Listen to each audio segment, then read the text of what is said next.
ஒரு உலோகத்தின் வெப்பநிலை 30 டிகிரி செல்சியஸாக உள்ளது. அதற்கு 3000 ஜூல் அளவுள்ள வெப்ப ஆற்றல் அளிக்கப்படும் போது அதன் வெப்பநிலை 40 டிகிரி செல்சியஸாக உயர்கிறது எனில் அதன் வெப்ப ஏற்பு திறனை கணக்கிடுகன்னு கேட்டிருக்கிறாங்க. வெப்ப ஏற்பு திறன் C dash equal to Q by delta T அப்படின்றது நம்மக்கிட்ட இருக்கிற ஒரு ஃபார்முலா. இந்த ஃபார்முலாவில் எது எதெல்லாம் இருக்கோ அதை நம்ம சப்ஸ்டியூட் பண்ணி தான் ஆன்சர் கண்டுபிடிக்க போகிறோம். இப்போது Q அப்படின்றது வெப்ப ஆற்றல். எவ்வளோ வெப்ப ஆற்றல் கொடுக்குறாங்க? 3000 ஜூல் கொடுக்குறாங்க.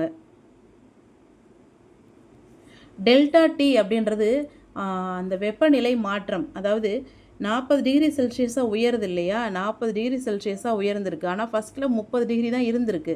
அப்போ எவ்வளோ வெப்பநிலை மாற்றம் அடைஞ்சிருக்குன்னா 10 டிகிரி செல்சியஸ் வெப்பநிலை மாற்றம் அடைஞ்சிருக்கு. இந்த வெப்பநிலை மாற்றம் அடைஞ்சது தான் டெல்டா T. அப்போது நம்மக்கிட்ட Qவும் இருக்குது, டெல்டா Tயும் இருக்குது. இது ரெண்டையும் வச்சுட்டு தன் வெப்ப ஏற்பு திறனை நம்ம என்ன செஞ்சிடலாம்? C டேஷ் ஈஸியாக கண்டுபிடிச்சிடலாம். அப்போது C dash equal to Q எவ்வளோ? 3000 joule divided by delta T 10 degree Celsius. இப்போ which is equal to 300 joule per kelvin. இதான் வெப்ப ஏற்பு திறனின் அலகு. இப்போ நம்ம கிடச்சிருக்கிற ஆன்சர் 300 ஜூல் பெர் கெல்வின். ஒரு இரும்பு பந்தின் வெப்பநிலையை 1 கெல்வின் உயர்த்த 500 ஜூல் பெர் கெல்வின் வெப்பம் தேவைப்படுகிறது. அதன் வெப்பநிலையை 20 கெல்வின் உயர்த்துவதற்கு தேவையான வெப்ப ஆற்றலை கணக்கிடுக. இப்போ நமக்கு 500 ஜூல் பெர் கெல்வின்னு படிக்கும்பொழுதே வெப்ப ஏற்பு திறன் கொடுத்துட்டாங்கன்னு நமக்கு தெரியணும். ஏன்னா வெப்ப ஏற்பு திறனின் அலகு ஜூல் பெர் கெல்வின். அப்போது வெப்ப ஏற்பு திறன் எவ்வளோ கொடுத்துருக்குறாங்க? C dash equal to 500 joule per kelvin கொடுத்துட்டாங்க. வெப்ப ஏற்பு திறன் கிடச்சிடுச்சு. அடுத்தது டெல்டா Tயும் கொடுத்துட்டாங்க. எவ்வளோ இன்க்ரீஸ் பண்ணுறாங்க? 20 கெல்வின் இன்க்ரீஸ் பண்ணுறாங்க. அதாவது delta T equal to 20 K. இப்போ நம்மக்கிட்ட என்ன இல்லை? Q தான் இல்லை. இது நம்ம எதை வச்சு கண்டுபிடிச்சோன்னா இந்த வெப்ப ஏற்பு திறன் ஃபார்முலா வச்சு கண்டுபிடிக்கிறோம். அவங்க கேட்குறதும் Q தான் கேட்குறாங்க. தேவையான வெப்ப ஆற்றலை தான் கேட்குறாங்க. அப்போது as per our ஃபார்முலா வெப்ப ஏற்பு திறன் equal to Q divided by delta T which is equal to வெப்ப ஏற்பு திறன் நம்மக்கிட்ட எவ்வளோ இருக்குது? 500 ஜூல் பெர் கெல்வின் இருக்குது. C bar C dash Q எவ்வளோ இருக்குது? அதான் நம்ம இப்போ கண்டுபிடிக்கிறோம். டிவைடட் பை டெல்டா T எவ்வளோ வச்சுருக்கோம்? 20 கெல்வின் வச்சுருக்கோம். நமக்கு தேவை Q தான். Qவை இங்கே வச்சுக்கிறோம். இங்கே டினாமினேட்டரில் வகுத்தலில் இருக்க 20 சமக்குறிக்கு இந்த பக்கம் வரும்பொழுது பெருக்கலாக மாறும். இங்கே நம்மக்கிட்ட ஏற்கனவே 500 இருக்குது. இந்த 20 பெருக்கலாக மாறுது. 500 × 20 10,000. 10,000 ஜூல் வெப்ப ஆற்றல் தானே? 10,000 ஜூல். 20 கெல்வின் உயர்த்துவதற்கு தேவையான வெப்ப ஆற்றல் 10,000 ஜூல். இப்போ நாம் பார்த்துட்ருக்க கணக்குகள் எல்லாமே தேர்வில் வருவதற்கு பெருமளவு வாய்ப்பு இருக்கக்கூடிய கணக்குகள். ஒளிவிலகல் எண் சார்ந்த ஒரு கணக்கு இது. காற்றில் ஒளியின் திசைவேகம் 3 × 10⁸ மீட்டர் பெர் செகண்ட் மற்றும் ஒரு ஊடகத்தின் ஒளிவிலகல் எண் 1.5 எனில் ஊடகத்தில் ஒளியின் திசைவேகத்தை காண்கன்னு ஒரு கணக்கு கொடுத்துட்டாங்க. இப்போ நம்மக்கிட்ட இருக்க ஃபார்முலா இதுதான். அதாவது ஒளிவிலகல் எண் ஈக்குவல் டு காற்றில் ஒளியின் திசைவேகம் டிவைடட் பை ஊடகத்தில் ஒளியின் திசைவேகம் என்ற ஃபார்முலா நம்மக்கிட்ட இப்போ இருக்குது. நமக்கு என்னென்ன கொடுத்துருக்குறாங்க? ஒளிவிலகல் எண் கொடுத்துட்டாங்க 1.5. காற்றில் ஒளியின் திசைவேகம் கொடுத்துட்டாங்க 3 × 10⁸. அவங்க என்ன கேட்குறாங்க? ஊடகத்தில் ஒளியின் திசைவேகம் கேட்குறாங்க. ஊடகத்தில் ஒளியின் திசைவேகம் கேட்குறாங்க. அப்போ நம்ம என்ன செய்யணும்னா ஊடகத்தில் ஒளியின் திசைவேகம் இந்த பக்கம் பகுதியில் வகுத்தலில் இருக்குது. அது சமக்குறிக்கு இந்த பக்கம் வரும்பொழுது இப்படி வந்துடும். இப்போ இங்கே இருக்கிற ஒளிவிலகல் எண் இங்கே பகுதிக்கு வந்துடும். இதை மாதிரி நம்ம சேஞ்ச் பண்ணிட்டோம். நமக்கு தேவை ஊடகத்தில் ஒளியின் திசைவேகம் தான் தேவை. நம்மக்கிட்ட இருக்கிறது காற்றில் ஒளியின் திசைவேகம் இருக்குது 3 × 10⁸ கொடுத்துட்டாங்க. ஒளிவிலகல் எண் 1.5ன்னு கொடுத்துட்டாங்க. இதை இப்போ சுருக்கணும்னா நமக்கான ஊடகத்தில் ஒளியின் திசைவேகம் கிடச்சிரும். இது எப்படி சிம்பிளிஃபை பண்ணலாம் அப்படின்னு பார்த்தோம்னா 3/1.5 தனியாக வச்சுக்கிறோம். பெருக்கல் 10⁸ இங்கே தனியாக இருக்கட்டும். நமக்கு புரிதலுக்காக தான் இந்த ஸ்டெப்பு நாம் செய்கிறது. இப்போ நாம் என்ன செய்கிறோன்னா இது தசம எண்ணாக இருக்குது, இது முழு எண்ணாக இருக்குது. அப்போ நம்ம என்ன செய்கிறோம்? இந்த தசமத்தை ரிமூவ் பண்ணுறதுக்காக கீழையும் மேலையும் 10ஆல் மல்டிபிள் பண்ணுறோம். பண்ணும்பொழுது என்னவாயிடுது? நமக்கு 3 பெருக்கல் 10 30ன்னு ஆயிடுது. 1.5 பெருக்கல் 10 புள்ளி வந்து போயிடும், 15 ஆகிடும். இப்போ நம்மக்கிட்ட எக்ஸ்ட்ரா என்ன இருக்குது? 10⁸ இருக்குது. இந்த ஸ்டெப்பு எப்படி வந்துச்சுன்னு இப்போ புரிஞ்சிச்சா? இப்போ இதை மாதிரி கொண்டு வந்துட்டோன்னா நமக்கு தசமத்துக்கு வேலை இல்லை. குழப்பம் இல்லாமல் நாம் வந்து சிம்பிளிஃபை பண்ணிடலாம். எப்படி? ஒரு 15 15 2 15 30 முடிஞ்சிச்சு. அப்போ ஆன்சர் நமக்கு 2 பெருக்கல் 10⁸ மீட்டர் பெர் செகண்ட்.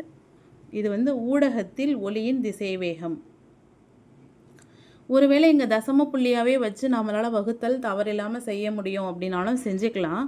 இது இந்த தசம புள்ளியை ரிமூவ் பண்ணுறதுக்காக மேலேயும் கீழேயும் 10ஆல் மல்டிபிள் பண்ணுறோம். 3 × 10 30, 1.5 × 10 15, புள்ளி ரிமூவ் ஆகிடும். அப்போது 30/15, ஒரு 15 15, 2 15 30. இப்போ 2 பெருக்கல் 10⁸ தான் ஊடகத்தில் ஒளியின் திசைவேகம்.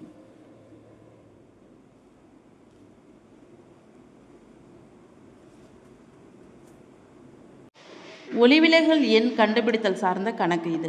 நீரின் ஒளிவிலகல் எண் 4/3, கண்ணாடியின் ஒளிவிலகல் எண் 3/2. நீரின் ஒளிவிலகல் எண்ணை பொறுத்து கண்ணாடியின் ஒளிவிலகல் எண்ணை காண்க அப்படின்னு கேட்டிருக்கிறாங்க. ஒளிவிலகல் எண்ணா மியூ அப்படின்னு நம்ம சொல்லுவோம். மியூ நீரின் ஒளிவிலகல் எண்ணை பொறுத்து கண்ணாடியின் ஒளிவிலகல் எண். அதே தான் எங்கள் வாய்ப்பாடு நம்ம எழுதுவோம். அதாவது என்னென்னா, நீரின் ஒளிவிலகல் எண்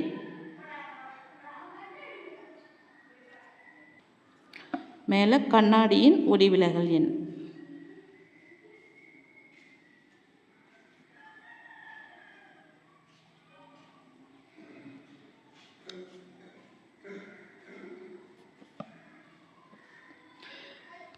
நம்மக்கிட்ட நீரின் ஒளிவிலகல் எண் 4/3 இருக்குது.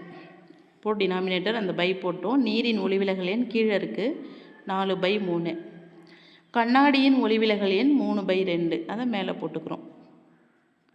இதை நம்ம எப்படி எழுதுவோம்? 3/2 அப்படியே இருக்கும். கீழே இருக்க அந்த 4/3 வகுத்தலில் இருக்குது. அதை வந்து என்ன செய்வோம்? பெருக்கலாக மாற்றி 4/3 3/4 அப்படின்னு தலைகீழாக எழுதிடுவோம். இதை அப்படியே மல்டிபிள் பண்ணி எழுதுகிறோம். நம்ம 3 9, 2 8. இப்போ என்ன செய்யணும்? நம்ம 9 8ஆல் வகுக்கணும்.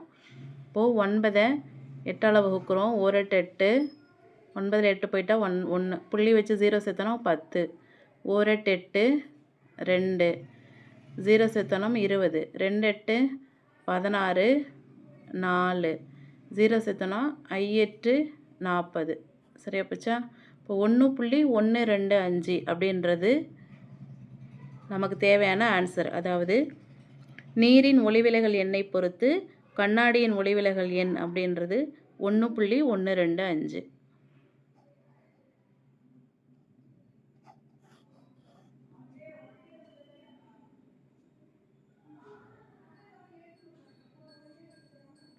கோளக ஆடி ஒன்றின் வளைவு ஆரம் 20 சென்டிமீட்டர் எனில் அதன் குவிய தொலைவை காண்க. வளைவு ஆரம் வந்து எவ்வளோ கொடுத்துருக்குறாங்க? 20 சென்டிமீட்டர். பொதுவாக வளைவு ஆரத்தை கேபிட்டல் ஆர் அப்படின்னு சொல்லுவோம். குவிய தொலைவு எஃப், அதுக்கான ஃபார்முலா இது. வளைவு ஆரம் /2 அப்படின்றது குவிய தொலைவு கண்டுபிடிக்கிறதுக்கான வாய்ப்பாடு. இப்போது இதில் நாம் சப்ஸ்டியூட் பண்ணுறோம். வளைவு ஆரம் நமக்கு எவ்வளோ இருக்குது? 20 /2 = 10. இதான் வந்து குவிய தொலைவு 10 சென்டிமீட்டர். ரொம்பவே எளிமையான கணக்கு இது. கோளக ஆடி ஒன்றின் குவிய தொலைவு 7 சென்டிமீட்டர் எனில் ஆடியின் வளைவு ஆரம் என்ன? இப்போ பார்த்த கணக்கே தான். நம்மக்கிட்ட இருக்க ஃபார்முலா குவிய தொலைவு F = வளைவு ஆரம் /2 அப்படின்ற ஃபார்முலா நம்மக்கிட்ட இருக்குது. இப்போ என்னென்ன கொடுத்துருக்காங்களோ அதை அந்தந்த பிளேஸில் போட போகிறோம். குவிய தொலைவு கொடுத்துருக்குறாங்க 7 சென்டிமீட்டர். அப்போ குவிய தொலைவு இருக்கிற இடத்துல 7 சென்டிமீட்டர் போட்டுக்கிறோம். வளைவு ஆரம் என்னன்னு கேட்குறாங்க. அப்போ வளைவு ஆரம் நம்மக்கிட்ட இல்லை, அதை அப்படியே வளைவு ஆரம் அப்படின்னு எழுதிக்கிறோம். /2ன்னு எழுதிக்கிட்டோம். நமக்கு தேவை வளைவு ஆரம், அதை இங்கேயே வச்சுக்கிறோம். வளைவு ஆரம் இப்போ பகுதியில் ஒரு 2 இருக்கு இல்லையா, அது வந்து சமக்குறிக்கு இந்த பக்கம் வரும்போது இங்கே வகுத்தலில் இருக்குது, இந்த பக்கம் வரும்போது பெருக்கல் ஆகிடும். அப்போ 7 பெருக்கல் 2, 7 2 14, 14 அப்படின்றது தான் வளைவு ஆரம். 14 சென்டிமீட்டர். இதே போன்றதொரு இன்னொரு கணக்கு பார்த்துடலாம்.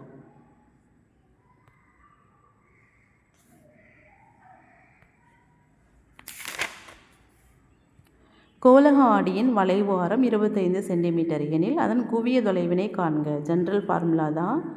குவிய தொலைவு F which is equal to வளைவு ஆரம் by 2. ஃபார்முலாவை வச்சு கணக்கு மட்டும்தான் கொடுப்பாங்க, நம்ம ஒருபோதும் நினைக்கக்கூடாது. ஃபார்முலாவே கூட கேட்பாங்க. குவிய தொலைவு கண்டுபிடிக்கும் வழி என்னன்னு கொடுத்து இதை கூட ஆப்ஷனில் கேட்பாங்க. இப்போ அவங்க கேட்குறது குவிய தொலைவு தான் கேட்டிருக்கிறாங்க. இப்போ F வேணும். வளைவாரம் எவ்வளோ சொல்லியிருக்கிறாங்க? 25 சென்டிமீட்டர்னு சொல்லியிருக்கிறாங்க. 25/2 which is equal to 25 2ஆல் divide பண்ணோம்னா 12.5 வரும். இது 12.5 சென்டிமீட்டர். இதுதான் வந்து குவிய தொலைவு. 1 2 2 2 4 மீதி 1 வரும். புள்ளி வச்சு 0 சுற்றினா I 2 10. அப்போ 12.5 சென்டிமீட்டர் குவிய தூரம்.